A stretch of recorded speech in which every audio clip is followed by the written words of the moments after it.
Are you investing enough for retirement? So this is a really tricky question to answer. A part of it is because if we don't have a concrete goal of how much we need saved up in order to retire by a certain age, it's very hard to then identify, am I saving the right amount each paycheck and investing it appropriately? So I want to help use this video to carry out two things. One is I want to accomplish a reframe where we think of investing as two parts. First, it's saving, and then it's investing. And then the second thing I'd like to do is help create a flow chart so that you can see how we use the flow of decisions to create the optimal saving and investing framework for clients at Peak Financial Planning.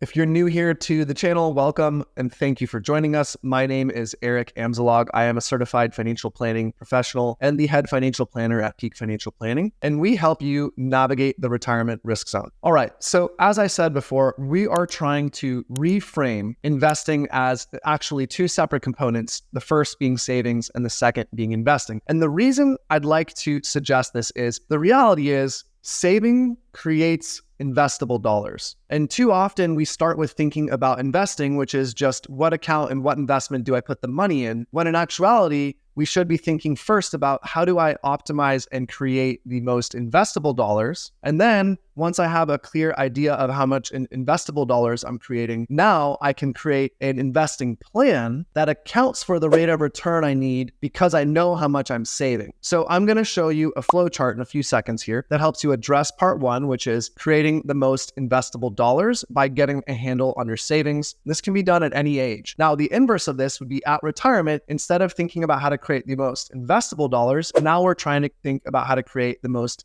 spendable dollars. You can use this same reframe to think about life in retirement in that way. So downstream of savings is the investing portion of this process, and we'll show a flow chart of that in a second here. But investing isn't only about investment rates of return and investment selection. It's also about where you send those dollars and the future tax consequences on those dollars. And you'll see how we factor that in when we go through the two flowcharts. Starting with savings. Saving leads to more investable dollars. So let's talk about what are the components that lead to more investable dollars. The first step with planning your savings goals is cash flow tracking. We need to understand how much we're spending in order to then make good decisions about how much we will save or how we can influence and increase savings. So first, we want to have some system for cash flow tracking. That might mean using a budgeting app like EveryDollar or Mint, which I highly recommend, and have other videos on the channel explaining how to use. After we set up some kind of system of cash flow tracking, we're then going to want to do income tracking. So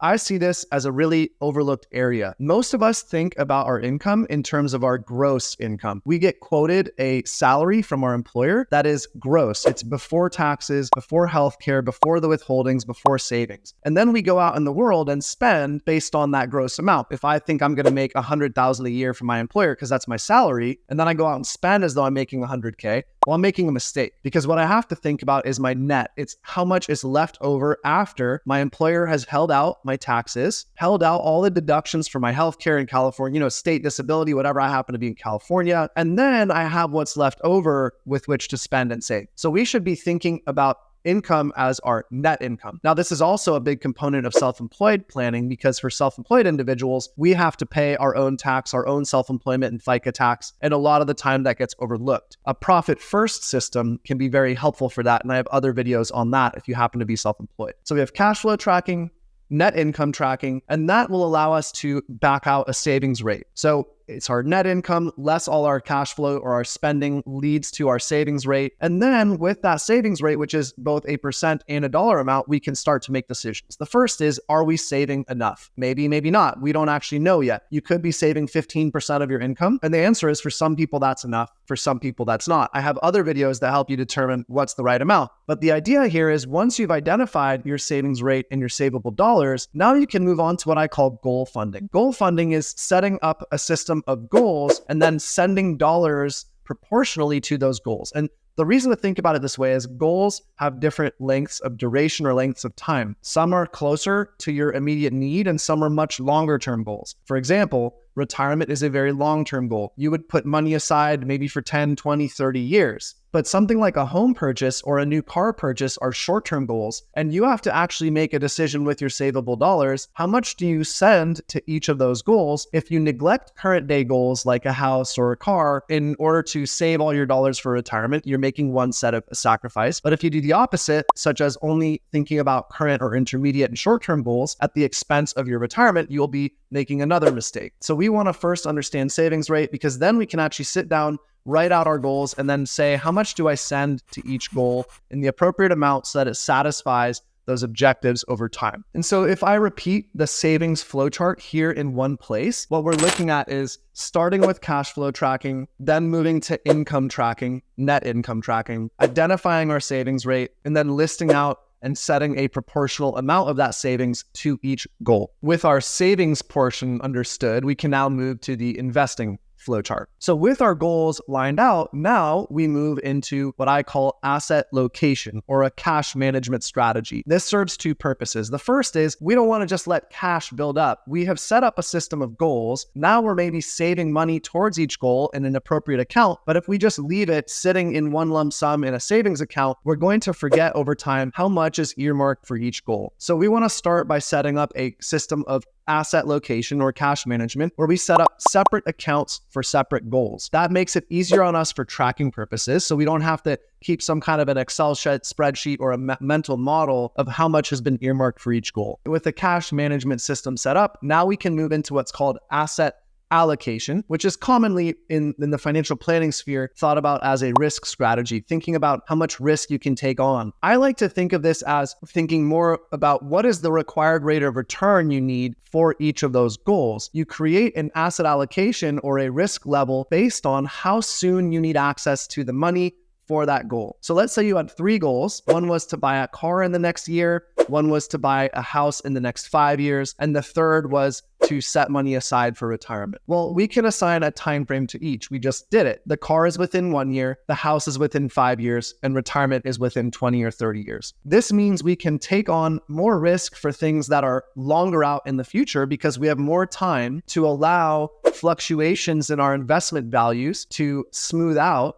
Whereas with something that we need sooner, the 1 year goal for the car, we want to take on a lot less risk, because we don't want to risk that within that 1 year, the value of whatever we invested in goes down substantially. And we aren't even thinking about what we're investing it in. We're just self-identifying how much risk can I take on for each of those goals based on how far they are out in the future. Now that leads us to item 3 on the investment flowchart, which is the actual investment selection. Now we need to actually, having an understanding of the risk we can take with the buckets of money, determine what we're going to invest in that meets those risk rules. I'm not going to go into the technicals of this, but there's a million different types of investments to choose from. And what we just want to do is keep the investment selected in line with the rules around risk that we've created for the bucket of money based on the time frame in which we need to access that money. Now, there's 2 other bonus items here on the investment flowchart, because we don't just invest and put the money away. Eventually, we also need to extract the money, even for short-term goals. If we want to buy a house in 5 years and we invest the money into something, we eventually need to extract the money from what we've invested in to then use it